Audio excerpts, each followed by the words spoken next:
Hi, I'm Clint Smith, editor of Atlanta Homes and Lifestyles magazine, here at the 2009 Atlanta Homes and Lifestyles Christmas House. Come inside with me as we meet some of this year's Christmas House designers. I'm here with John Oetgen in the living room at Christmas House, and the living room is filled with red and green, but John, we don't have a tree. But what was your inspiration for a Christmas room without a Christmas tree? Well, I think trees can go in other rooms. Like tonight, the tree is in the library. But I wanted to create a living room in sort of a country house, a country Christmas, where you sit around the piano or you sit around the fire and you have presents and you sing carols. And I did use touches of red, like the pillows and the green velvet, the great tapestries, which also reflect some of these colors.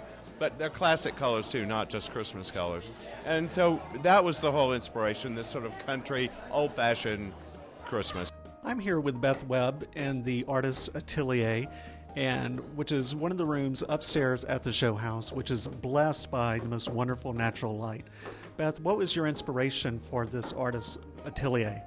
Well, I've worked for a long time with a school in Florence, Italy, and I have gotten to know and love many an artist in my day. And so I felt that it needed to be really, really true to form and absolutely spot on with the creative process.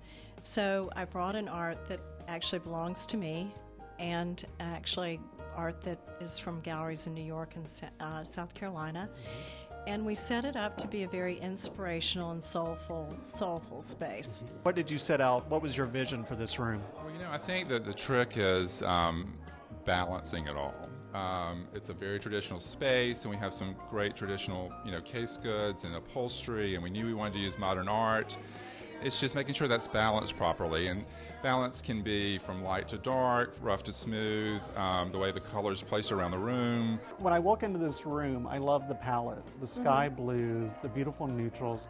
What was your inspiration for this space? In designing the space, I really wanted it to be someplace where people felt it was a wonderful respite, that they could come in and relax and just get away from all their troubles. So the color of the walls is just a very, very soft color called ballet white. And then we had the wonderful Jim Thompson fabrics that we could complement the room with, and just some very soft blues, grays, coupling it with the wonderful art from Huff Harrington. It's been a wonderful treat to design. Amy, I know when you first saw this space, it was a huge, empty, white box, and now it is so cozy and so intimate. How did you transform it? Well, when I walked in here, I knew that I needed to soften the space.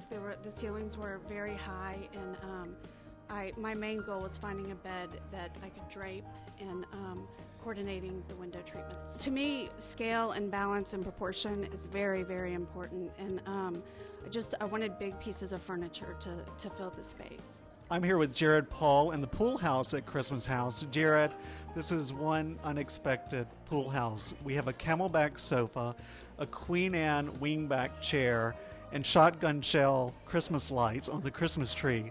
What's going on out here in the pool house? Well, originally, you had mentioned to me you wanted to have a Hamptons contemporary look, so I was kind of the poor man's version of the Hamptons. I was the person who couldn't afford the big house in the Hamptons, so I went with that, and someone who was kind of really in on the scene, but had collected a lot of interesting things over the years, so that was kind of the original inspiration. But now it's kind of turned into a little bit of a hunting lodge. I'm here in the guest house bedroom with Mark Williams and Niki Papadopoulos.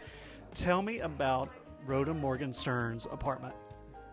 Okay, well, first of all, this is a little nook upstairs in the attic of the carriage house. So we thought, okay, a great, cute little attic nook. What would be the best inspiration for that? And of course, my mind immediately went to Rhoda Morgenstern's apartment. She was Mary Tyler Moore's upstairs neighbor, or Mary Richards' upstairs neighbor on the Mary Tyler Moore Show. And she had a really great attic apartment in an old Victorian house. And it was a little whimsical, it was very eclectic, and so we started with that. Tell us about this blue. It's the same color as the swimming pool. Every time I come up here, I never want to leave. I certainly wouldn't be getting much work done. Well, it was one of those things where we thought, we really need to try a color. And it was going to be during the winter, and it's cold, and you want to be cozy. So we just kind of felt like closing the room in a little bit as a trying to keep it wide open, like most people would probably leave it very open and airy. And we just kind of like to make it smaller seeming. When designing a dining room, how do you go about it? I love the fact that it's a square table, not a rectangle or an oval or just the standard. I just love the idea that it's square. It's so unexpected. How did you come to the decision to do that? I would say the shape of the room started it. It was very architectural to me, and the paneling, all the molding was very square, and it just kind of sent the message to be square.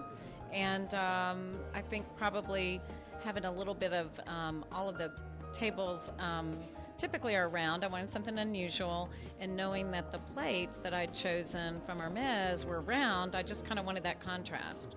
Thanks for joining us on this tour of Christmas House. It runs through December 6th, and we look forward to seeing you here.